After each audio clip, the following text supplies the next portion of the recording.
मसाला चाय। रामपुर शहर में मुकेश का बड़ा सा घर था और उसके घर में उसका पूरा परिवार, जिसमें उसकी पत्नी मालती, उसके 2 बेटे मोहन और रवि, उसकी बेटी पूजा और बहू शीला रहती थी। घर में हर सुबह का एक खास पल होता था और वो था शीला की चाय। एक दिन सुबह सुबह सब बरामदे में बैठकर शीला की चाय का इंतजार करते हुए गपशप कर रहे थे। शीला बहू के हाथ की चाय पीने के बाद ऐसा लगता है जैसे शरीर में सारे मसाले खुद ब खुद धुल गए हो। बहू के हाथ की चाय का स्वाद ऐसा है जैसे चाय के नाम पर पानी उबालकर उसमें हल्दी डालकर दे दी हो। मेरी तो ये चाय पीने के बाद दिन की शुरुआत ही ठीक नहीं होती। अगर भाभी चाय में थोड़ी और चीनी डाल देना तो चाय नहीं चाशनी बन जाएगी। इंतजार खत्म हुआ जी, चाय तैयार है। आज की चाय पीकर बताओ सब कैसी बनी है। घर के सभी लोग शीला के आने पर चुप होकर बैठ जाते हैं और उसकी चाय को पीकर ड्रामा करने लगते हैं। वे चाय पीने के बाद एक दूसरे से ऐसे बात करते हैं जैसे कि उन्होंने चाय नहीं अमृत पी लिया हो, जबकि सबकी आंखों में एक ही सवाल था, ये चाय हमारा पीछा कब छोड़ेगी। सबसे तारीफ सुनती हुई शीला किचन में जाने लगती है। उसके जाते ही सब अपनी अपनी चाय लेकर इधर उधर टहलने लगते हैं। इस गुलाब का रंग अब और निखरेगा भाभी की चाय से। ये चाय मेरी एनर्जी बढ़ाने की जगह उल्टा मेरी हिम्मत तोड़ देती है। आज की चाय पीकर ऐसा लगता है मानो किसी ने मेरे अंदर से काम करने की सारी ताकत खींच ली हो। सब लोग मेरी बनाई चाय के लिए मुझे बस ताने मारते रहते हैं। कभी भी किसी के मुंह से तारीफ के नाम पर एक शब्द नहीं निकलता। तारीफ वाली चाय बने तब तो तारीफ होगी, उबले हुए पानी की तारीफ कौन करे भाई। एक दिन चाय से परेशान होकर रवि ऑफिस में अपनी भाभी की चाय का मजाक उड़ाने लगा। उसके ऑफिस के दोस्त इस बात से अनजान थे, इसलिए उन्होंने भी भाभी के हाथ की चाय पीने की इच्छा जाहिर की। अगले दिन रवि अपने ऑफिस के दोस्तों के लिए ऑफिस में चाय लेकर गया। आलोक और रजत शौक से चाय पीने बैठ गए, लेकिन जैसे ही रजत ने चाय पी तो वो रवि से बोला, रवि भाई, तुम्हारी भाभी के हाथ की बनी चाय तुम हमारी टीम मीटिंग्स में भेज दिया करो। पूरी टीम को मीटिंग अटेंड करके ही छोड़ना पड़ेगा। बॉस को बताना पड़ेगा तुम्हें चाय नहीं काम से बचने का बहाना चाहिए। भाभी से कहना कि अगली बार जब हम तुम्हारे घर पर आए तब वो शरबत बना दे, क्योंकि उनके हाथ की इंटरनेशनल चाय हम लोग तो अफोर्ड नहीं कर सकता। ज्यादा बोले ना तो यही चाय तुम्हें रोज लाकर पिलाऊंगा, समझे। नहीं नहीं नहीं भाई, हम तो मजाक कर रहे थे। तुम्हारे भाभी के हाथ की चाय तुम्हें ही मुबारक हो। तुम लोगों को आज पता चला होगा कि मैं इस चाय की इतनी तारीफ क्यों करता था। सच में यार, भाभी की ये चाय तो तारीफ के काबिल ही है। अब एक दिन पूजा की दोस्त उसके घर अपनी चाय की थर्मस लेने गई। ये देखकर शीला को पूजा पर बहुत गुस्सा आया और पूजा की दोस्त के जाने के बाद उससे पूरे घर में हंगामा खड़ा कर दिया और वो सबको खूब सुनाने लगी। क्यों पूजा, ये बता, तूने अपने दोस्त से इस थर्मस में चाय मंगवाई थी ना? नहीं नहीं भाभी, वो तो बस मेरी दोस्त ने अपने घर पर कल पहली बार चाय बनाई थी तो उसने मुझे टेस्ट करने के लिए दी थी। तू अपनी दोस्त की सास है क्या जो तू उसको चाय टेस्ट करके बताएगी? सच तो यह है कि यहाँ किसी को मेरी फीलिंग्स की कदर नहीं है। मैं सबके लिए इतने प्यार से चाय बनाती हूँ, लेकिन सब मेरी चाय को पीने से बचते हैं। नहीं भाभी, ऐसा नहीं है, आप बहुत अच्छी चाय बनाती है, सच में, है ना माँ? अब हाँ हाँ शीला बहू, पूजा सही कह रही है। तो ठीक है, मैं अभी सबके लिए चाय बना कर लाती हूँ। तुम्हारी वजह से फिर से ये बेस्वाद चाय पीनी पड़ेगी। एक दिन मालती शाम को अपने घर के पड़ोस की औरतों के साथ खड़ी बातें कर रही थी और सारी औरतें मिलकर अपनी बहू की करतूतें मजे लेकर एक दूसरे को बता रही थी। तभी मालती भी मजे लेकर बोली, मेरी बहू की चाय पीने के बाद तो ऐसा लगता है कि काढ़े का पूरा पैकेट ही डाल दिया हो। सही कहा तुमने मालती बहन, मैंने तुम्हारे घर की एक बार चाय पी थी, उसे पीने के बाद लगता है जैसे पाचन शक्ति पर जोर पड़ गया हो। क्या बताओ बहन, हम लोग तो रोज रोज इस शक्ति को आजमाते रहते हैं। चलो अच्छा है तुम्हारी बहू केवल चाय ऐसी बनाती है, मेरी बहू तो रोज रोज खाने की ऐसी की तैसी कर देती है। अरे तब तो तुम आधा दिन पेट लिए घूमती रहोगी। हाँ भाई मालती, चलो अच्छा है तुम तो ऐसी बहू से बच गई। कुछ दिन बाद घर में एक पूजा होती है। उस दिन शीला पूरे घर का काम अकेले ही संभाल लेती है, जिससे पड़ोस की औरतें मालती से शीला की बहुत तारीफ करती है। शीला के कान में जब ये बात पड़ती है तो वो मन ही मन बहुत खुश होती है। अरे वाह, क्या बात है भाभी, आज तो आपने बहुत तारीफ वाला काम किया है। क्या मतलब देवर जी, मैं रोज अच्छे से काम नहीं करती हूँ क्या? अरे नहीं, रवि तो बस तुम्हारी तारीफ कर रहा था। हाँ तो ठीक है, मैं समझी देवर जी मुझे ताना मार रहे थे। थैंक यू भैया, आपने मुझे बचा लिया, वरना भाभी आज मुझे खूब सुनाती। और चुप बैठना, उसकी नज़र तेरे पर रही है। भैया आपका ऑफिस कैसा चल रहा है? अच्छा, ऑफिस की बात चल रही है, मुझे लगा मेरी टांग खिंचाई कर रहे हैं ये दोनों। क्या बात है बहू, आज तुमने मेरा सर गर्व से ऊंचा कर दिया। आज पूरे मोहल्ले की औरतों ने तेरी खूब तारीफ की। भाभी, इसी बात पर ये चाय सबको पिलाओ ना। हाँ हाँ, क्यों नहीं पूजा, अभी सबके लिए चाय लाती हूँ। बहू मैं अभी बाहर जा रहा हूँ, बाद में आकर पीऊँगा चाय। ठीक है पापा जी। मुकेश तो बहाना बनाकर शीला की चाय पीने से बच जाता है, लेकिन रवि, मोहन और मालती को तो वो चाय पीनी ही पड़ती है, जिसकी वजह से वो पूजा को घूरते हुए कहती है, तुम तो बहुत बोलती हो पूजा, तुम्हारी वजह से हमको ये चाय पीनी पड़ रही है। यक, आज इस पूजा की वजह से सोने से पहले ही पूरे मुंह का स्वाद बिगड़ गया। तुझे तो कल सुबह बताऊंगा मैं। मैं तो क्या ही बोलूँ, मेरी वाइफ के हाथ की चाय ने मेरा दिमाग और मुंह का टेस्ट दोनों खराब कर दिया है। अब ये बातें हो रही थी कि रवि मजाक में सबसे कहता है, मैं तो अच्छी चाय बनाने वाली लड़की से ही शादी करूंगा, चाहे कुछ भी हो जाए। भाई, तुमको आने वाली भाभी से शादी करनी है या उनके साथ मिलकर चाय की दुकान खोलनी है? मैं तुम्हारी शादी में खाने के साथ साथ चाय का काउंटर भी ज़रूर रखवाऊंगा, ताकि तू अच्छी चाय के साथ नई जिंदगी की शुरुआत कर सके। ये चाय ही मेरी जिंदगी है, बारात तो मामूली है। सचमुच भाई, शादी ऐसी भाभी से करना जो चाय बनाने में मास्टर हो। कम से कम उनके हाथ से ही सही, पर तब घर में रोज ऐसी काढ़ा जैसी उबली हुई चाय तो नहीं पीनी पड़ेगी। कुछ दिन बाद रवि के लिए एक रिश्ता आया। घर के सभी लोग लड़की देखने उसके घर गए। सबने पहले ही तय किया था कि नई बहू के हाथ की चाय तय करेगी कि ये रिश्ता होगा कि नहीं। जब मोहिनी ने चाय बनाई तो घर में सबकी निगाहें उस चाय पर थी। उसने अदरक और इलायची डालकर एक ऐसा स्वाद बनाया कि सभी लोग हैरान रह गए। उसकी चाय पीते ही मुकेश ने कहा, वाह बेटा, ऐसी चाय तो मुझे अपनी शादी के बाद आज पीने को मिली है। बहुत बढ़िया बेटा, बहुत बढ़िया।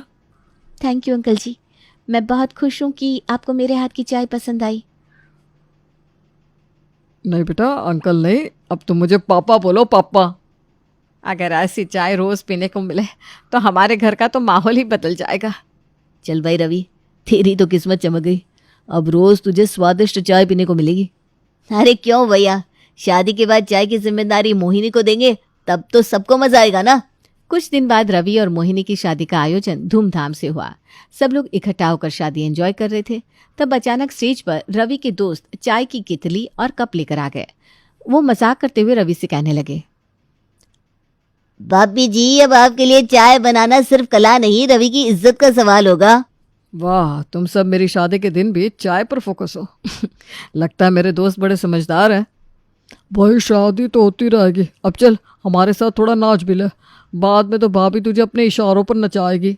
अरे ऐसा नहीं है देवर जी, देखो तो ये चाय की कितली भी इस शादी का हिस्सा बन गई। ये सब मेरा मजाक उड़ाने के लिए किया जा रहा है। आने दो इस मोहिनी को घर में, मैं भी देखती हूँ इसकी चाय में कितना स्वाद है। शादी के बाद मोहिनी की चाय अब घर के हर सदस्य की फेवरेट बन चुकी थी। लेकिन शीला को ये बिल्कुल भी अच्छा नहीं लग रहा था, क्योंकि अभी शादी के कुछ ही दिन हुए थे और अभी से सब मोहिनी की जमकर तारीफ करते थे। अब शीला हमेशा यही सोचती थी कि मोहिनी चाय नहीं बना रही, वो उसकी बेइज्जती कर रही है। आज चाय मोहिनी नहीं बना रही, मैं बनाऊंगी।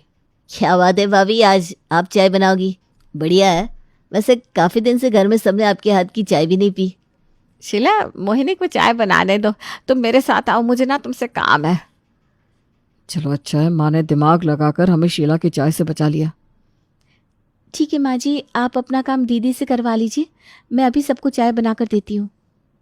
जब तक मोहिनी की चाय घर वालों के दिल पर राज करेगी, तब तक इस घर में मेरी कोई कदर नहीं होगी।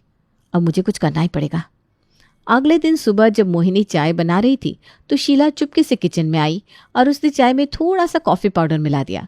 उसने सोचा कि अब चाय का स्वाद बिगड़ जाएगा और सब मोहिनी से नाराज हो जाएंगे। अब जैसे ही सबने चाय पी तो सभी मोहिनी की और भी ज्यादा तारीफ करने लगे। आज तो चाय और भी खास लग रही है, ऐसा स्वाद तो पहले कभी नहीं आया। अरे वाह बहू, ये नया तरीका क्या है? अब तो हर दिन यही चाय चाहिए भैया। मैं मोहिनी यार, तुम तो सच में कमाल हो। ऑफिस के दोस्तों को ये चाय पिलाई तो सब जल भुन जाएंगे। ये सब सुनकर शीला के चेहरे पर तो जैसे 12 बज गया। वो अब और चिढ़ चुकी थी। उसने मोहिनी को नीचा दिखाने के लिए नए नए पैंतरे आजमाने शुरू कर दिए। एक दिन जब मोहिनी मिठाई बना रही थी तो शीला ने चुपके से उसमें नमक डाल दिया। सबने मिठाई खाई, लेकिन किसी ने मोहिनी को नहीं डांटा, उल्टा उसकी तारीफ की। भाभी, ये मिठाई तो वाकई में यूनिक लग रही है। हल्के नमक का स्वाद, इसे तो और भी मजेदार बना रहा है। नमक? लेकिन मैंने तो मिठाई में नमक डाला ही नहीं, तो इसमें नमक कहाँ से आया? मोहिनी, अब से हर त्योहार पर ऐसी ही मिठाई बननी चाहिए। ठीक है जीत जी। अब शीला का चेहरा और उतर गया। शीला ने अगली बार चावल खराब करने के लिए गैस और तेज कर दी, जिससे वो चावल जल जाए, और साथ में उसे रोटियां जलाने का प्लान बनाया। लेकिन मोहिनी ने ये देख लिया। उसने तुरंत तवे पर मक्खन लगाकर रोटियों के पराठे बना दिए। अब उसने डरते हुए सबको खाना परोसा, लेकिन सबके मुंह से अपनी तारीफ सुनकर वो चौंक गई। बहू, तुमने आज चावल में जान डाल दी। यह चावल तो खिचड़ी की तरह लाजवाब महक रहा है। अरे मालती, जरा दही तो लाओ। अरे वाह बहू, चावल तो सच में स्वादिष्ट लग रहे हैं। भाभी, तुम्हारे हाथ के पराठे तो 5 स्टार होटल के खाने जैसे लग रहे हैं। वाह, आज का नाश्ता तो स्पेशल हो गया। अब मोहिनी को समझ में आ गया कि ये सब शीला की चाल है। उसने तय कर लिया कि वो अब शीला को सबक सिखाएगी, लेकिन अपने तरीके से। उसने चालाकी से अपनी सास मालती को भी अपने पक्ष में कर लिया। मोहिनी ने शीला के हर काम की तारीफ करना शुरू कर दिया। दीदी, आपने रसोई इतना साफ रखा है, मुझे ना आपसे ये हुनर सीखने की ज़रूरत है। हाँ, अच्छा, थैंक यू मोहिनी, मैं सिखा दूंगी तुम्हें। इसके बाद दोनों ने मिलकर किचन संभालना शुरू किया। इससे घर वालों की भी खुशी लौट आई। मोहिनी ने हमेशा की तरह सुबह की चाय बनाने की जिम्मेदारी उठाई। वो हर बार चाय में कुछ नया करने की कोशिश करती थी, लेकिन आज उसे जब कोई मसाला नहीं मिला तो उसने जल्दबाजी में ऊपर की अलमारी में रखा केसर का डिब्बा उठाकर उसमें से चुटकी भर केसर चाय में डाल दी। उसे पता नहीं था कि उसने ये क्या किया है। अरे वाह बहू, ये चाय तो किसी शाही महल की लगती है। ऐसा स्वाद तो मैंने अपनी पूरी जिंदगी में नहीं चखा। सच में पापा जी, मैंने तो बस ऐसे ही जल्दबाजी में चाय बना दी। अरे ऐसा क्या डाल दिया तुमने चाय में मोहिनी? इतनी तारीफ तो कभी मेरे हाथ की चाय की भी नहीं हुई। आज मैं अपने दोस्तों और पड़ोसियों को भी बुलाता हूँ। मुझे सबको ये चाय पिलानी है। अब मुकेश ने पड़ोसियों और दोस्तों को बुलाया। मोहिनी अंदर ही अंदर घबरा रही थी कि उसने ऐसा क्या डाल दिया है। अब उसको सबके लिए ढेर सारी चाय बनानी थी, इसलिए उसने उसमें एक बड़ा चम्मच भर केसर डाल दिया। अब जब पड़ोसियों ने चाय पी तो सबने तारीफों की पुल बांध दिए। मुकेश भाई, ये चाय तो सोने से भी महंगी लगती है। ऐसा स्वाद तो बड़े बड़े होटलों में भी नहीं मिलेगा। मुकेश जी, अब तो घर में किसी और की चाय नहीं चलेगी। आपकी बहू ने तो कमाल कर दिया। अब तो मैं रोज सुबह शाम आपके घर की चाय पीऊंगा। सच कहूँ, ऐसी चाय पीने के लिए तो मैं रोज अपने दोस्तों को बुलाऊंगा। शीला ने जब ये सुना तो उसे फिर से जलन होने लगी। वो सोचने लगी कि मोहिनी हमेशा सबको इम्प्रेस करने का मौका ढूंढ ही लेती है। उधर मोहिनी अब भी उलझन में थी कि उसकी चाय इतनी खास कैसे हो गई। दूसरी ओर रवि के ऑफिस में भी इस चाय के चर्चे शुरू हो गए। अरे रवि, तुम्हारी बीवी की चाय का राज क्या है? सुना है लोग उसे भूल ही नहीं पा रहे। अरे बस थोड़ी मेहनत, थोड़ा प्यार और थोड़ा मनचाहा मसाला। क्या मनचाहा मसाला? ये कौन सा मसाला है भाई? हमको भी खरीदना है। अब तो ऑफिस के कैंटीन में भी तुम्हारी चाय का मुकाबला करना मुश्किल होगा। अरे बस करो यार, मुझे बॉस को फाइल कंप्लीट करके देनी है। अब घर में रोज इतनी ज्यादा चाय बनने लगी कि कुछ ही दिनों में वो तीनों डिब्बे खत्म हो गए।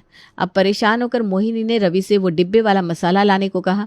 जब डिब्बा सबके सामने आया तो सबके होश उड़ गए। मोहन ने सबको बताया कि ये तो केसर के डिब्बे हैं, जो उसने अपने दोस्त के कहने पर कश्मीर से मंगवाए थे। ये सुनते ही पूरे घर में हड़कंप मच गया। मोहिनी, तुम जानती भी हो ये केसर कितना महंगा आता है। ये कोई आम मसाला नहीं था, केसर था, केसर। माँ जी, मुझे सच में नहीं पता था। मैंने तो इससे पहले कभी ये देखा भी नहीं है। अरे ये 3 किलो केसर था, जिसकी कीमत 8 लाख रुपए है। मुझे तो चक्कर आ रहा है। मैं अब अपने दोस्त से क्या कहूँगा कि हमने 1 महीने में 3 किलो केसर की चाय पी ली और साथ में पड़ोसियों को भी पिलाई। भैया, हमको ये केसर वाली चाय पीने से पहले इसका बीमा करवा लेना चाहिए था।